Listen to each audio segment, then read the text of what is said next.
Hey there, folks. Welcome back to Robert's channel. Today, we have a truly inspiring story to share with you. It's about a man named Robert Odhiambo Saka, who overcame incredible adversity and became a beacon of hope for his community. Once, in a prosperous city, lived a man named Robert Odhiambo Saka. He was a man of wealth and stature, a successful entrepreneur with businesses across the country. His mansion stood tall at the edge of the city, a symbol of his hard work and determination. He had everything a man could desire: luxurious cars, a beautiful home, and all the comforts of life. Yet, in the midst of his success, there was a deep emptiness in his heart, a void he couldn't fill. Every morning, as Robert drove out of his grand gates, he would pass a beggar sitting on the sidewalk, his face weathered with years of hardship.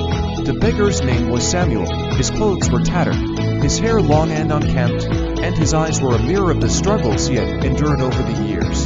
He never begged with words. He simply sat, his eyes watchful, his gaze steady. And every day, Robert would glance at him from his polished car window, but never once did he offer him anything. Not even a second thought. "You're just a beggar," Robert would mutter under his breath as he drove past.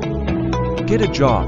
This is no place to waste your time." But what Robert didn't know was that Samuel, the beggar, had been watching over him for years.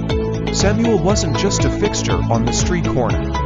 He had been guarding Robert's mansion and its contents from the shadows. Long before Robert had become wealthy, he had been a humble man, and it was Samuel who had protected his family during the most difficult times. When Robert's business was growing, Samuel had been the unseen presence at the gates, warding off burglars, warning off thieves, and even keeping an eye out for anyone who meant harm. There were times when Robert would leave his mansion unattended, for days on business trips or during vacations.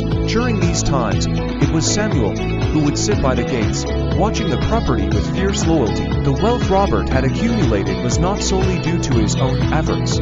Samuel's quiet protection had been a constant force in the background, silently guarding everything Robert had worked so hard to build. But over the years, Robert had grown indifferent. He no longer acknowledged Samuel's presence. He had become so absorbed in his wealth and success that he saw the beggar as nothing more than a nuisance, a reminder of the poverty he had escaped. One evening, frustrated by Samuel's constant presence at the gates, Robert finally lost his patience. "Enough of this," Robert shouted as he rolled down the window of his luxury car. "I've given you enough. You need to leave this place. Go find somewhere else to sit and beg." Thank you for joining us today, and don't forget to like, share, and subscribe for more uplifting stories and next PT2. Stay positive, and see you next time.